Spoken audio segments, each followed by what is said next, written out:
Oh hey guys, Super Mario Carl here. I'm back after about 8 months without uploading.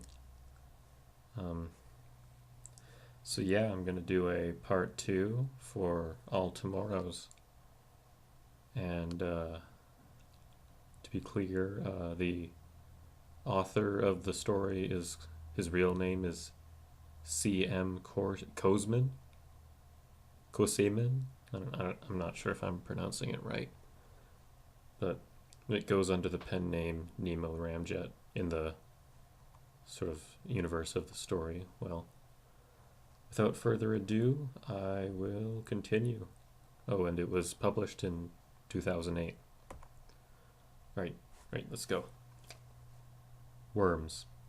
Their world lay under a scorching sun, its intensity made monstrous through the interventions of the bygone coup. The surface lay littered with husks of dead cities, baking endlessly like shattered statues in a derelict oven. Yet life remained on this unforgiving place. Forests of crystalline plants blanketed the surface, recycling oxygen for the animal life that teemed underground. One such species, barely longer than the arms of their ancestors, was the sole surviving vertebrate. Furthermore, it was that planet, last hair of the star people. Distorted beyond recognition by genetic modification, they looked for all the world like pale, overgrown worms. Tiny, feeble feet and hands modified for digging were all that betrayed their noble heritage. Aside from these organs, all was simplified for the life underground. Their eyes were pinpricks. They lacked teeth, external ears, and the better half of their nervous system. The lives of these ersatz people did not extend beyond digging aimlessly. If they encountered food, they devoured it. If they encountered others of their kind, they sometimes devoured them too. But mostly they mated and multiplied, and managed to preserve a single shred of their humanity in their genes. In time, it would do them good. Titans. On the endless savanna of long extinguished colonial outpost, enormous beasts roamed supreme, more than 40 meters long by terrestrial measurements. These behemoths were actually the transmuted offspring of the star people. Several features betrayed their human ancestry. They still retained stubby thumbs on their elephantine front teeth, now useless for any sort of precise manipulation except for unrooting trees. They compensated this loss by developing their lower lip into a muscular trunk-like organ that echoed the elephants of Earth's pasts. As bestial as they seemed, the Titans were among the smartest of the reduced sub-men that remained in the galaxy. Their hulking stance allowed for a developed brain, and gradually, sentience re-emerged.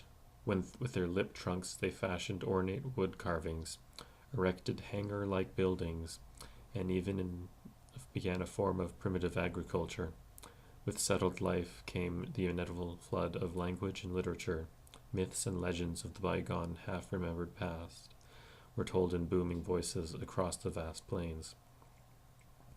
It was easy to see within a few 100,000 years humanity could start again with these titanic primitives.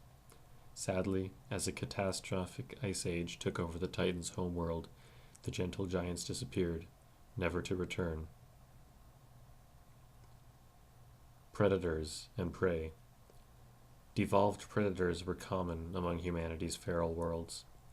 Most of the time, they resembled the vampires, werewolves, and goblins of bygone lore, hunting equally subhuman prey in a combination of devised weaponry. Some had enormous heads with large killing teeth. Others tore their victims apart with talon-like feet, but the most common kinds of bore modified fingers with thumbs bristling with razor-sharp claws. The most efficient of these predators lived on one of mankind's first off-world colonies. In addition to paw-like hands with switchblade thumbs, they also had gaping, tooth-studded jaws, on disproportionate heads with large sensitive ears. All of these served to make them the dominant predators of their home planet.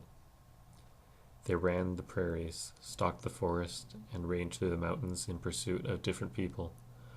Herbivorous stultitors with bird-like legs, while their prey lapsed into complete aminosity.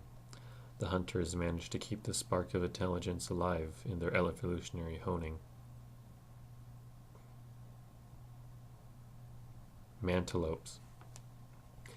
Not all devolved people lapsed into a complete bestiality. Some held on to their minds, while losing all their physiological advantages to the genetic meddling of the Ku. A single species was a prime exemplar. They had been bred as singers and memory trainers, acting much like living recorders during the reign of the Ku. With their masters left, they barely survived, reverting into a quadrupedal stance and occupying a niche as grazing herd animals. This change was so abrupt that the newly evolved mantelopes endured only due to the forgiving sterility of their artificial biosphere. The mantelopes, equipped with full, if slightly numbed, human minds and completely disabled animal bodies, lived agonizing lives. They could see and understand the world around them, but due to their bodies, they could do nothing to change it. For centuries, the mournful herds roamed the plains, singing songs of desperation and loss. Entire religions and oral traditions were woven around this crippling racial disability, as dramatic and detailed as any on bygone Earth. Fortunately, the selective forces of evolution made their agony a short-lived one. Simply put, a brain was not advantageous to develop if it could not be put into good use.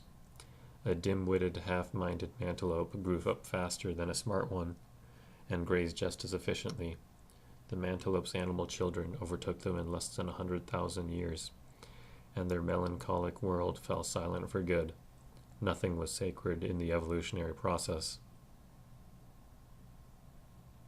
Swimmers. Perhaps because of their lifestyle involved in aquatic larval stage, the Ku had transmuted a large number of their human subjects into a bewildering array of aquatic creatures. Taken care of by specially bred attendants, these post-human water babies came in every shape and size imaginable. There were limbless, ribbon-like varieties of eel people, huge whale-like behemoths, decorative people who swam by squirting water out of their hypertrophied mouths, and horrifying multitudes of brainless wallowers that served as food stock. All of them were perfectly domesticated. All of them went extinct when their masters left. All save a few slightly mutated, generalized forms. These swimmers still resembled their human ancestors to a large degree. They had no artificial gills. Their hands were still visible through their front flippers. Their feet displayed affairs that functioned like a pair of tail flukes. Recognizably human eyes peeked through the blubbery eyelids and spoke to each other, though not in words and never in a sentient understanding. For millennia they swam the oceans of their ecologically stunted world, feeding on diversifying kinds of fish and crustaceans. Survivors of the food stock originally imported from Earth. With the intervention of the Ku gone, natural selection resumed. The swimmers became more streamlined to better catch their fast prey. The prey responded by getting even faster, or evolving defensive countermeasures, such as armor, spikes, or poison. Their evolution back on track, the swimmers drifted further and further away from their sentient ancestry. They would wait for a long time indeed to taste that blessing again. Lizard herders. They were the lucky ones.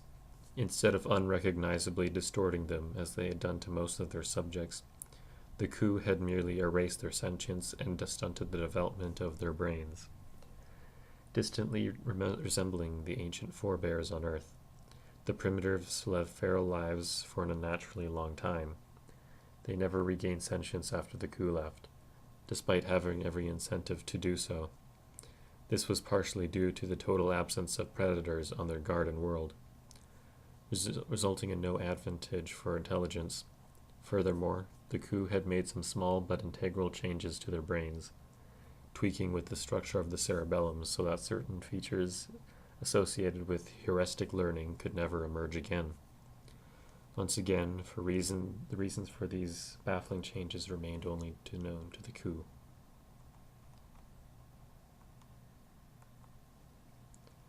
The dumb people eventually settled in symbiosis with some of the other creatures that inhabited their planet. They began to instinctively farm some of the huge herbivorous reptiles, ancestors of which were brought from Earth as pets. Soon the balance of this mutualism began to tip in the reptiles' favor. The tropical climate of the planet gave them an inherent advantage. They underwent a spectacular radiation of different species. They encountered no competition from only the large mammals on the planet, the brain-neutered descendants of the starfarers. Faced with a reptilian turnover, the only adaptation the subment could muster up was to slip quietly into a bestial oblivion.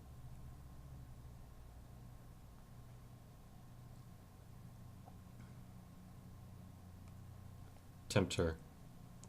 In the Tempter's case, the remodeling was done with almost artistic enthusiasm. How they managed to survive in their bizarre form was not clear. Their ancestors were used as sessile decoration, and through some miracle of adaptation they endured. No human would have recognized them as their descendants. The females were beaked cones of flesh some 2 meters tall, rooted in soil like grotesque carnivorous plants. The males, on the other hand, resembled contorted bipedal monkeys. Unless their mates were perfectly ambulatory, dozens of them ran around the females' mounds like so many imps. Some would gather food, others would clean the females while the others would stand on guard for danger. Although their actions looked purposeful, the males had no will of their own. In Tempter society, females controlled everything. Using a combination of vocal and pheromonal signals, they guided the masculine hordes into any number of menial tasks, while mating with the strongest, most obedient, and the dumbest to produce even better drones. On certain periods, they would also give birth to a few precious females, who would be carried away by subservient males to root themselves. It was a humbly efficient hegemony that would certainly give rise to civilization in a matter of centuries if fate had not intervened. A stray comment obliterated the Tempter's mound forests. One of humanity's best chances for re-emergence was cruelly swept away.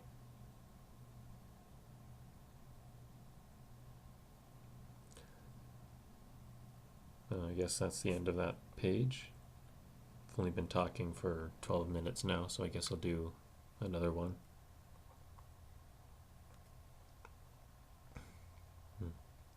This one looks pretty long, but maybe I'll just do half or something.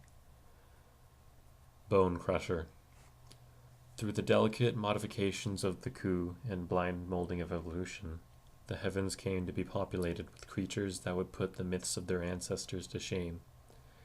Their ancestors were pint-sized pets of Ku that were bred for dazzling colors and tooth-derived beaks. With their masters left, most of these pampered creatures died, with no one or nothing left to take care of them. But some, belonging to the hardiest breeds, survived. In less than a geological eye blink of a few million years, the descendants of such creatures radiated into the evolutionary vacuum of their garden world.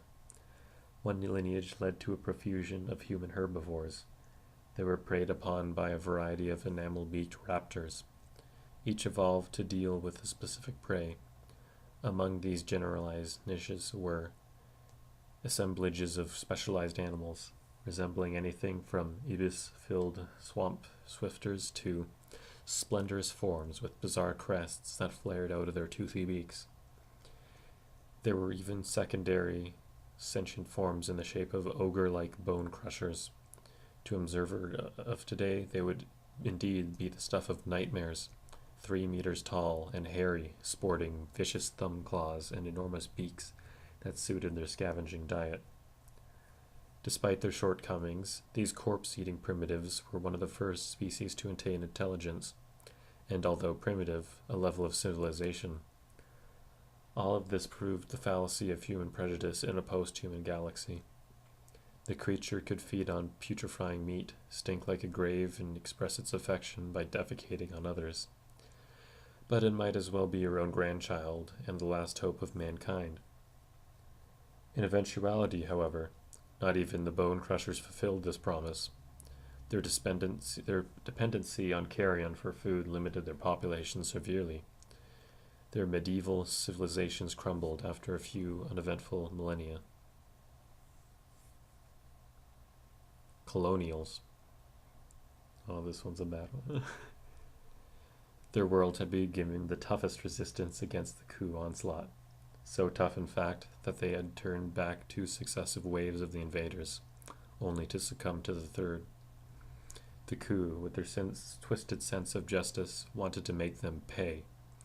Even extinction would be too light of a punishment for resisting the star gods.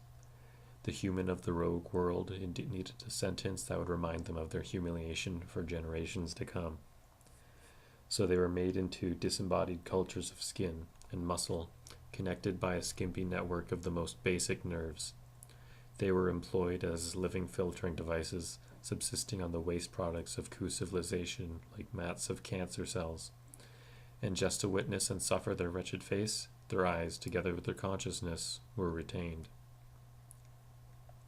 When the coup left, they hoped for a quick extinction, but their lowliness had also made them efficient survivors.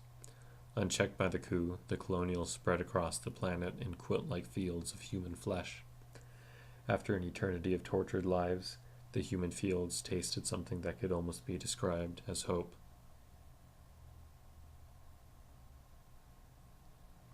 Flyers. They were not uncommon in the domain of the Q. At least a dozen worlds sported human-derived flying species of one kind or another. Most resembled the bats or the pterosaurs of the bygone past, dancing through the aether like angels, or demons depending on the point of view. There were a few bizarre kinds, relied on swollen gas glands for flotation as well. Sadly, most of these creatures were already too specialized to be anything but flyers. They had forsaken their humanity for the conquest of the sky. They had little potential for further radiation beyond their limited roles. The only exception proved out to be a monkey-like species that flew on wing membranes stretched across the last 2 fingers. Their advantage was unique, a turbine-like heart, artificially developed during the regime of the coup. No other human flyer in the galaxy had such an adaptation. The starfish-shaped organs sat in the middle of their chests, directly funneling oxygen from the lungs to the bloodstream in a supremely efficient way. This meant the flyers could develop energy-consuming adaptations, such as large brains, without having to give up the power of flight. Not that the flyers were going to reclaim their sentience right away. Instead, they literally exploded into the skies, filling the heavens with anything from bomber-sized sailors to impossibly fast predators that raced with their sound. Their world was pristine, and there was plenty of niches to play in. Intelligence could wait a little more.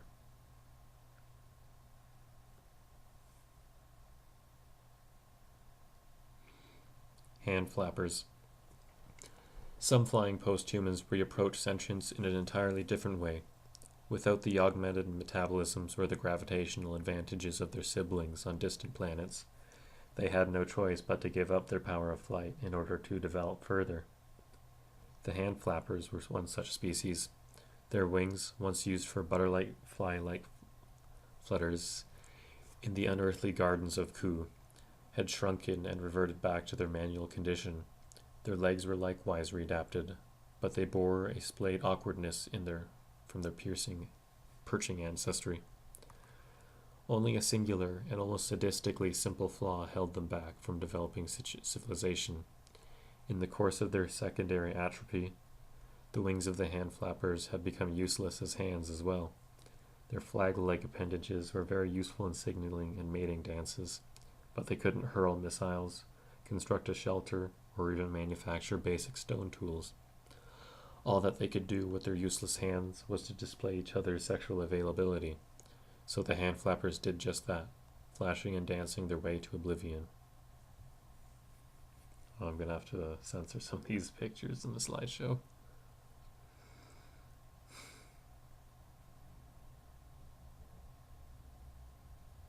Blind folk. When the coup came, they dug in, and dug in deep. Inside several continent-sized shelters under their besieged world, they waited for the invaders to pass them by. It was a futile gamble. The coup located in the shelter caves and remade their inhabitants without effort. The shelters became home to an entirely different ecology, a realm of perpetual darkness, fueled by the trickle of water and nutrients from the world outside. A surprisingly complex ecology developed on this scant resource, gigantic pale insects. The descendants of common household pests competed with Dali-esque birds and rodents over fields of overgrown fungi. Predators were not uncommon. Almost crocodilian fish patrolled the underground streams, and vast blind bats, echolocating with unnerving precision, took their toll on the residents of the cave floor. Their kilometer-high ceilings of the shelters glowed in the dark with protein constellations of bioluminescent fungi, in some case animals. Oh, there's a siren. I don't know if you can hear it or not.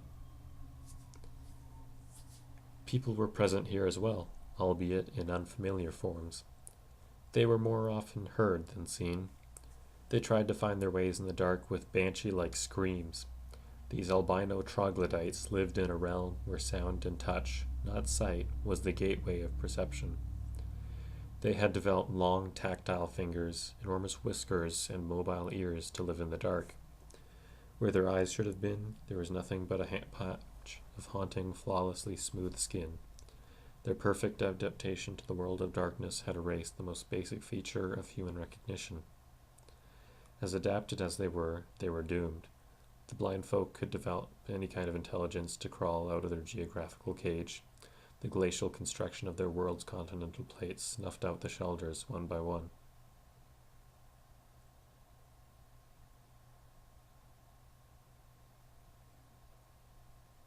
Lopsiders. The coup were grotesquely creative in the redesign of the human worlds. One group of misfortunate souls they transported to a planet with 36 times the amount of normal gravity, and made them over for life in this bizarrely inhospitable realm. The results of these experiments resembled nightmare sketchings of Bosch, Dali, or Picasso. They looked like cripples squashed between sheets of glass. 3 out of their 4 limbs had become paddle-like organs for crawling. Only one of their arms remained as a spindly tool of manipulation. This singular wizened limb also doubled as an extra sensor, like an antennae of an insect. Their faces were different horrors altogether.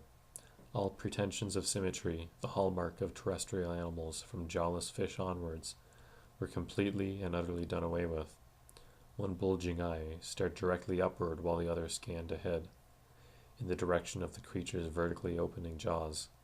The creatures were likewise distorted. Monstrous as they looked, these X-Men thrived in their heavily gravity environment. Once again, there was the usual... Oh, there's a phone call. Alright, I'm back. Where was I?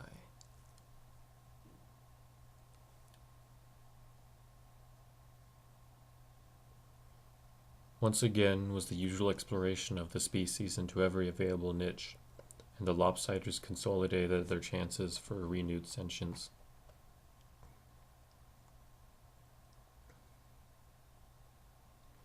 Striders. While the Lopsiders were designed to live under extreme gravity, another species had been adapted for life under the exact opposite conditions, on a Jovian moon with 1/5 of Earth's gravity. It was a world of wonders, where even the grass grew almost 10 meters tall, and the creatures were beyond belief, towering to sizes attained only by the skyscrapers of antiquity. In these surreal forests lived equally spectacular fauna, the descendants of pests, and livestock of humans, who in turn had been reduced to aminosity as well. One could see them in league-tall forests, almost dancing among the trees, as they reared higher and higher to browse. Their arms, legs, and necks had been stretched impossibly thin. Great flaps of skin blossomed around their bodies to dispense waste heat. Sometimes they would even change their color in order to reflect light and keep cool. Overheating was a great problem for their grotesquely tall, thin bodies. Although imposing, these Gaia Cometan wraiths were overdeveloped to be sickeningly fragile. Even on the gravitationally forgiving world, a fall could shatter their bones, and slipping down from a branch would prove to be fatal. Sometimes on the open plains, even a strong wind could bring them down like toppling masts. They survived entirely due to the merciful conditions of the garden world, which were about to change drastically. About 2 million years after the coup left their towering works of human art, a lineage of fearsome predators evolved from the terrestrial poultry that had gone feral on the planet, resembling attenuated versions of their dinosaur ancestors. The predators swept through the garden world like wildfires, extinguishing any species too fragile to escape or resist. The peaceful, delicate striders were among the first to go.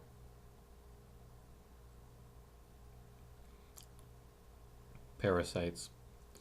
Humanity had diverged into two separate lineages on their world. On one hand, there were several races of almost Australopithecine cripples, degraded by the coup for managing to turn back their initial wave of invasion. Yet simple atavism was too light a punishment for them. Their twisted relatives, the parasites, made out the second part of their sentence. There were actually several kinds of parasitic ex-people, ranging from tortoise-sized ambulatory vampires to the more common fist-sized variety that attached their hosts. There was even a tiny endoparasitic kind that infested the wombs of their female victims like ghastly living abortions. All of these evolutionary tortures were played out under some careful scrutiny of the coup for 40 million years. The punishment was so baroque, so elaborate, that most of the artificial parasite-host relations died out when the coup left. Some submen learned to cleanse their tick-like relatives by drowning, burning, or even eating them. Others, like the vaginal parasites, died out as their aggressive method of parasitism effectively sterilized their hosts. Yet one or two varieties did manage to cling on to their hosts with abdominal suckers, muscularly gripping limbs, and sterile, pain-soothing saliva. But their success did not lie entirely in the length of their parasitical advantages. They also learned to regulate their dumb hosts, not killing them by overinfestation, and thus ensuring their own long-term survival as well. In any case, totally single-sided relationships were rare in any ecology, natural or artificial. In millennial cycles, the cousin species' vicious parasitism began to give way into something more beneficial for both sides.